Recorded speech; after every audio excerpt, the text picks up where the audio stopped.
Hoy vamos a conversar sobre el uso de los estrógenos en la edad reproductiva.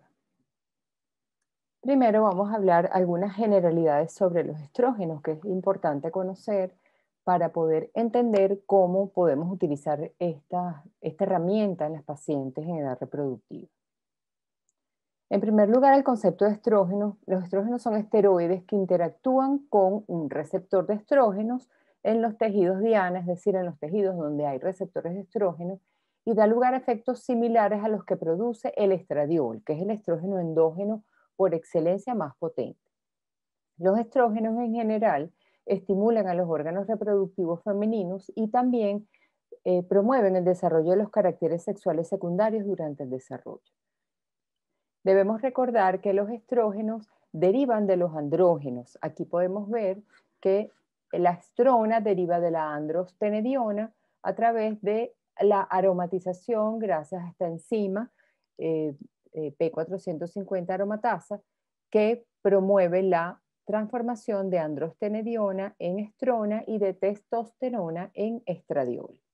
De allí el origen de estos estrógenos. Los estrógenos pueden ser clasificados como naturales o bioidénticos y sintéticos. Dentro de los naturales tenemos los endógenos que son producidos en el ovario, en la glándula suprarrenal, en el tejido adiposo y en el feto principalmente, aunque donde haya enzima aromatasa se pueden producir estos estrógenos, y los ejemplos clásicos son el estradiol, la estrona, el estriol y el estetrol, que es el que se produce en el hígado fetal. Después tenemos los exógenos, que pueden ser los fármacos, es decir, estrógenos producidos por la industria farmacéutica.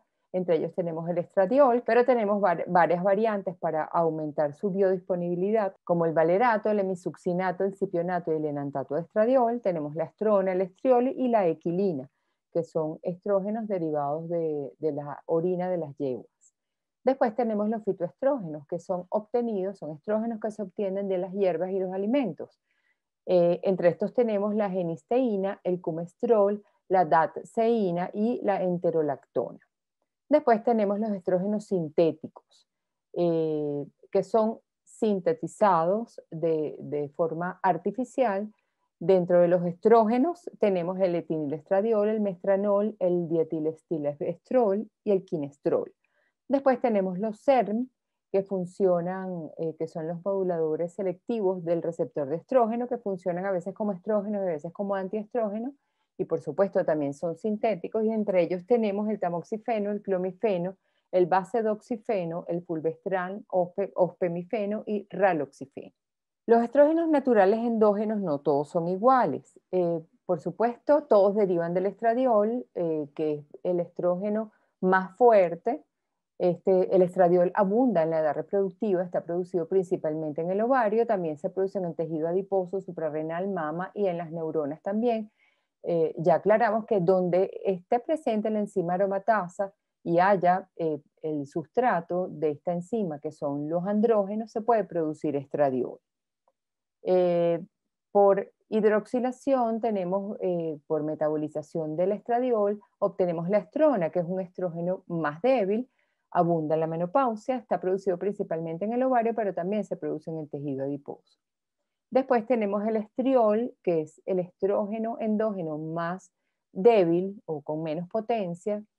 También es producto de la hidroxilación de la estrona, abunda en el embarazo, no es producido por el ovario y es secretado por la glándula suprarrenal, la placenta y el hígado.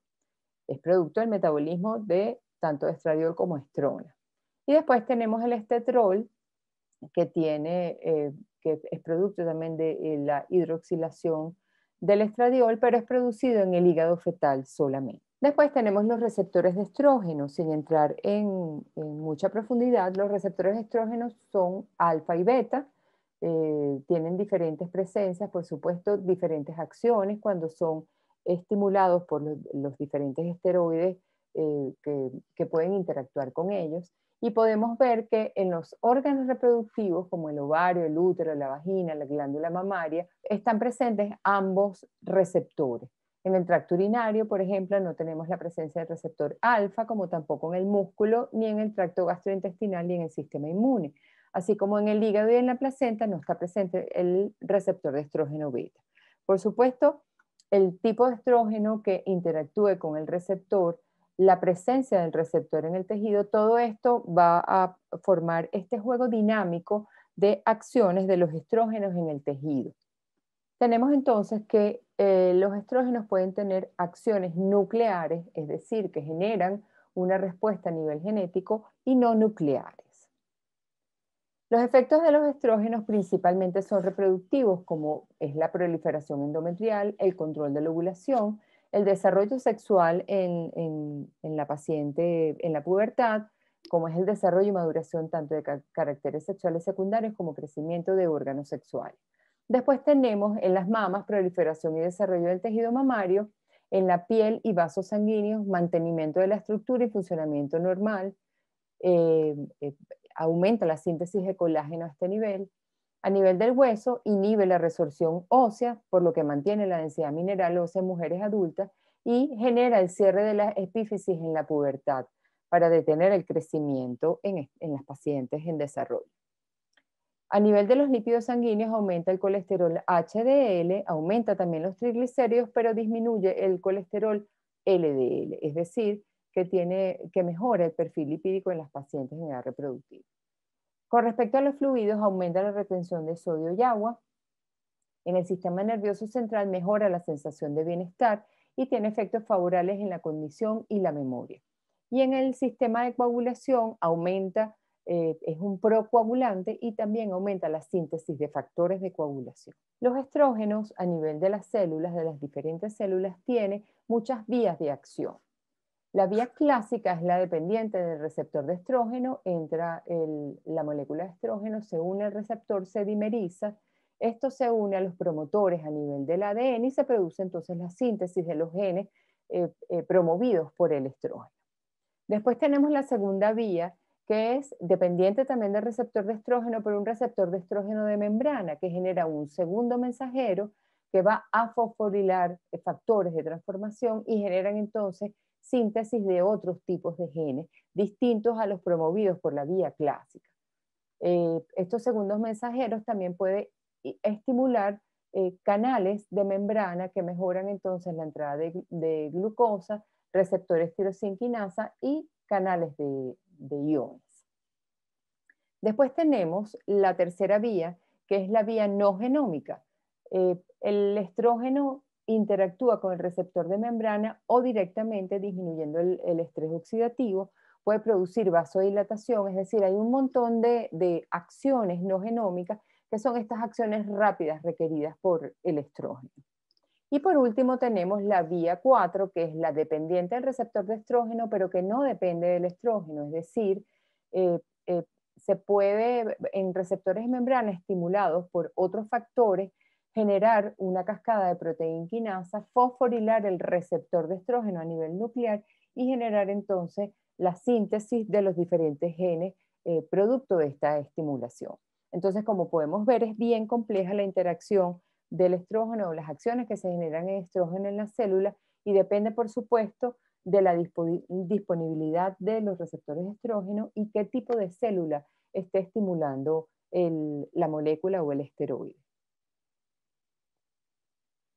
Hay que ver por qué no todos los estrógenos son iguales. Esto es importante tenerlo en cuenta porque a la hora de indicar una terapia estrogénica debemos saber cuál elegir.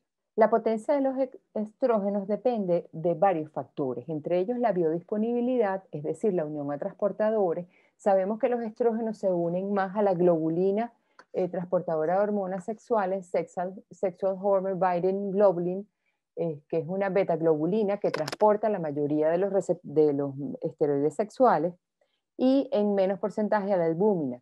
Mientras el estrógeno esté unido a estos transportadores, pues no puede interactuar con el receptor. Entonces la disponibilidad depende de cuánta hormona libre esté disponible en el momento de entrar al tejido. También depende de la afinidad por los receptores de este esteroide y de los efectos que produce al unirse al receptor. No todos los estrógenos producen el mismo efecto y no todos los estrógenos tienen la misma afinidad. Y por supuesto depende del metabolismo. Hay moléculas estrogénicas que son mucho más susceptibles de un metabolismo bien sea hepático o dentro de la misma célula, que otras moléculas. Ya vamos a ver cuáles son distintas. Aquí podemos ver en esta tabla cuál es el tipo de estrógeno, cuál es el efecto que produce sobre la disminución de las oleadas de calor, disminución de la síntesis de FSH a nivel hipofisiario, aumento del colesterol HDL, aumento de las síntesis hepáticas de la globulina transportadora de hormonas sexuales y aumento de la síntesis de angiotensina. Entonces podemos ver el 17-beta-estradiol, que es nuestra guía, produce un 100% en todos estos, son los efectos que produce. Sin embargo, el estriol vemos que produce un 30% de la acción que produce el estradiol, es decir, que es un estrógeno débil con respecto al estradiol. La estrona sulfato es un poquito más fuerte que el estriol, pero también es un estrógeno débil comparado con el 17-beta-estradiol. Los estrógenos equinos conjugados, sin embargo, tienen una potencia mayor que el estrógeno, que el estradiol con respecto a casi todos los parámetros, pero sobre todo el aumento de la síntesis de angiotensinógeno y de la síntesis de globulina transportadora de hormona sexual. El clinsulfato, mucho mayor la acción, dietilestilbestrol, que prácticamente no se usa tan bien, pero aquí vemos algo que nos llama mucho la atención, que el etinilestradiol, que es un estrógeno ampliamente utilizado en los anticonceptivos orales, tiene un 12.000% de acción en todas las acciones que genera comparado con el estradiol. Entonces vemos que tiene una potencia muchísimo mayor de todo este grupo, es el que más potencia tiene en los efectos estrogénicos a nivel de la mujer. Aquí vemos igualmente cuál es la afinidad de diferentes tipos de estrógenos, la afinidad relativa por el receptor alfa y por el receptor beta. Por ejemplo, vemos que el 17-beta-estradiol es nuestra guía, es el 100%, en cambio la estrona y el estriol se unen con menor afinidad a estos receptores. Vemos que el estretol también se une con menor afinidad, pero un poquito más que la estrona y el estriol. El tamoxifeno se une con muy poca afinidad y genera cambios conformacionales en estas, por eso funciona como un antiestrógeno. Y después tenemos el raloxifeno, que se une con afinidad al receptor de estrógeno alfa, que es el que está presente en los huesos, por eso su efecto estrogénico a nivel óseo. Y tenemos que los fitoestrógenos como genisteína y cumestrol tienen una afinidad muchísimo mayor, pero por el receptor de estrógeno beta. Aquí podemos ver la disponibilidad y metabolismo de los estrógenos en los diferentes tejidos. Vemos que el estradiol, el 17-beta-estradiol, que es el estrógeno ejemplar, se sintetiza en el folículo ovárico y sale a la circulación y se puede unir entonces a la albúmina en menor proporción y a la CHBG, que a quien es la globulina transportadora por excelencia. Una vez que llega a los tejidos, se disocia y tenemos entonces los estrógenos libres que pueden o unirse al receptor de estrógeno y generar entonces las acciones genómicas y no genómicas que ya vimos, o puede sufrir metabolismo a través de la metoxilación, hidroxilación, en el caso del hígado, la glucuronización, es decir, transformarse en metabolitos de estrógenos no activos o en estrógenos más débiles como la estrona y el estriol. También en mucha menor proporción puede unirse a los ésteres grasos y almacenarse en el tejido adiposo y sufrir después lipólisis y liberarse como estrógenos libres, pero esto en una menor proporción. Aquí quiero comparar para que veamos cuál es la diferencia muy importante con respecto a la metabolización o el metabolismo de los estrógenos. El estriol, cuando pasa por el primer paso hepático, el 90% se convierte en estrona, que es un estrógeno más débil, y solo el 10% queda como estradiol a nivel sanguíneo.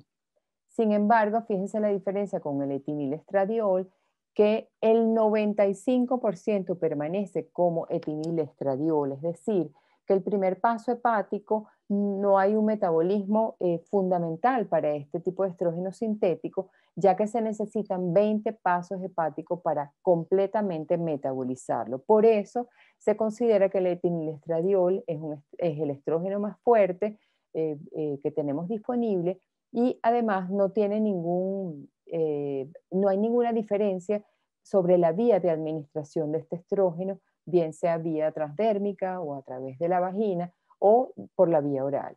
El efecto que tiene no sufre primer paso y su efecto se mantiene por 20 pasos hepáticos. Vamos entonces a ver cuál es el uso de estos estrógenos en las pacientes en edad reproductiva. Las indicaciones de la terapia estrogénica en la edad reproductiva son anticoncepción hormonal, básicamente es el caballito de batalla en la anticoncepción oral y no oral hormonal, el manejo del sangrado uterino anormal, el tratamiento de algunas amenorreas secundarias. No vamos a abordar aquí la menorrea primaria porque la menorrea primaria generalmente el tratamiento estrogénico se da en pacientes prepúberes y aquí estamos hablando de la edad reproductiva. ¿Cuál es el uso de la terapia estrogénica en la reproducción asistida? Y por último, brevemente el tratamiento de las personas transgénero. ¿Cuáles son las contraindicaciones de la terapia estrogénica a cualquier edad? El sangrado vaginal inexplicado, hepatopatía activa severa, cáncer de mama, cáncer de endometrio sensible a estrógeno, enfermedad coronaria, pacientes con antecedentes de ACV, demencia, antecedentes personales o alto riesgo hereditario, enfermedad tromboembólica. Recordemos que los estrógenos son protrombóticos, pacientes con trombofilia, porfiria cutánea tarda, hipertensión arterial no controlada y pacientes con migraña con aura. Aquí tenemos las diferentes equivalencias y las diferentes dosis a las cuales se utilizan los estrógenos en pacientes en edad reproductiva. Aquí tenemos el etinilestradiol, que como recordemos se utiliza en combinación con progestágenos, tanto la vía oral como parenteral en los anticonceptivos hormonales, y tenemos desde los de baja dosis, entre 15 y 30, a los de alta dosis, entre 35 y 50 microgramos diarios. Después tenemos los estrógenos equinos conjugados, que también tienen muchas dosis disponibles. Tenemos la baja dosis, que generalmente no se utiliza en pacientes en edad reproductiva, sino en la menopausia.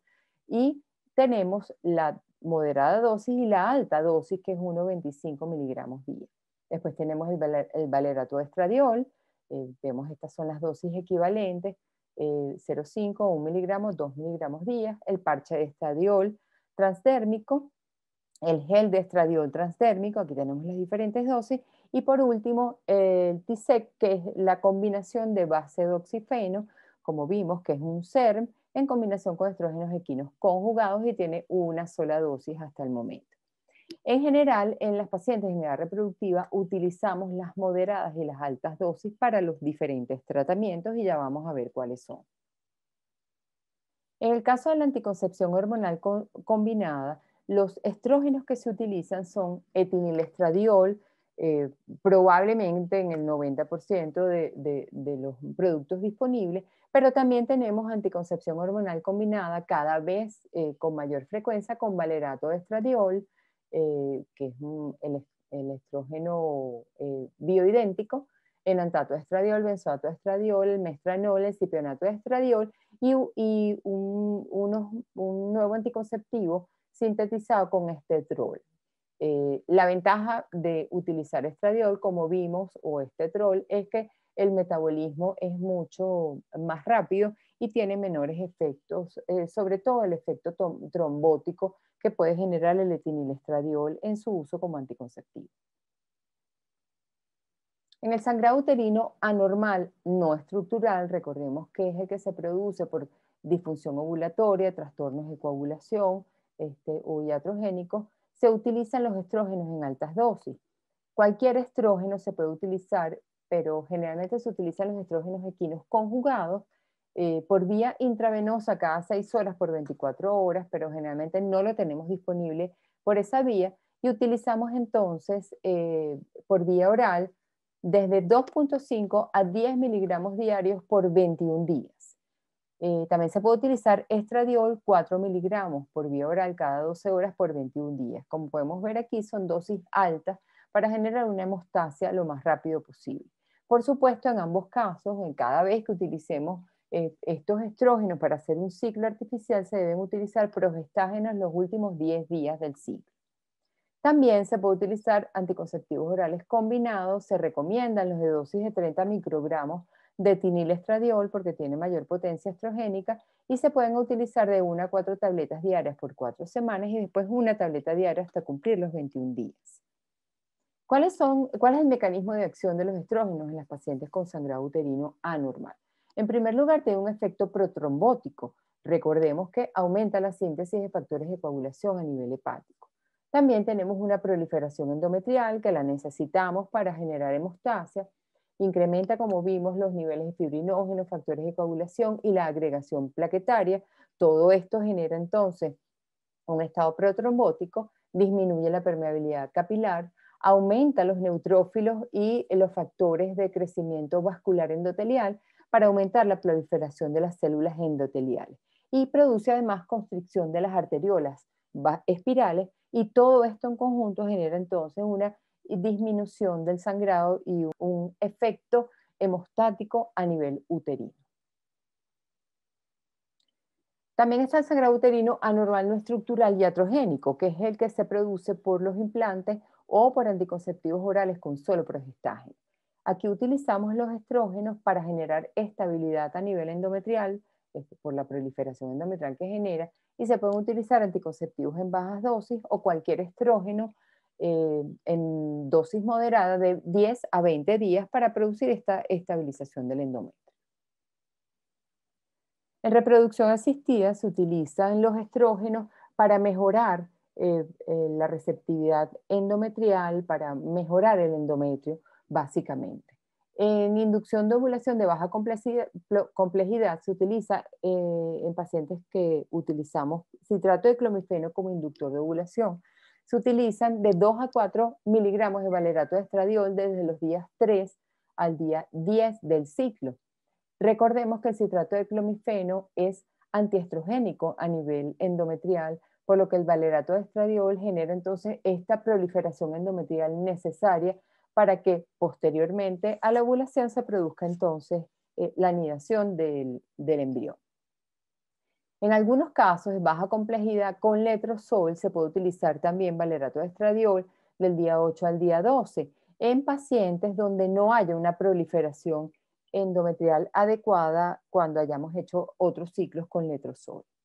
También lo podemos utilizar como soporte de fase lútea en combinación con progesterona en pacientes que no tengan una buena receptividad endometrial en reproducción asistida, para mejorar entonces esta receptividad. Comenzamos entonces con una dosis de 2 miligramos de valerato o 100 microgramos de los parches, y del día 7 al día 9 la aumentamos de manera que esta ventana de implantación endometrial sea lo más favorable posible.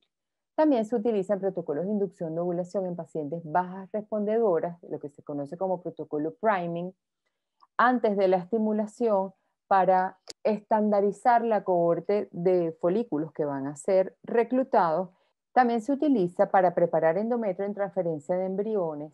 Generalmente se prefieren los ciclos naturales, pero en pacientes que no tienen ciclos naturales, como las pacientes con falla ovárica que van a recibir sus embriones criopreservados, o que van a recibir pacientes sometidas a ovodonación o a donación de embriones, pues es necesario preparar el endometrio para generar una mejor receptividad.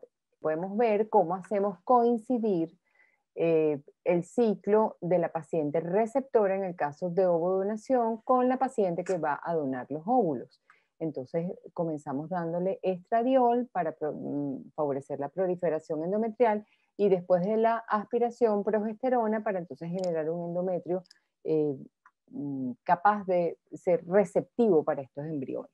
También esta preparación del endometrio se hace en pacientes con fallas ováricas, en pacientes que vayan a recibir sus embriones criopreservados o sus óvulos criopreservados. En el caso de amenorrea secundaria, donde más se utiliza es en la amenorrea hipotalámica.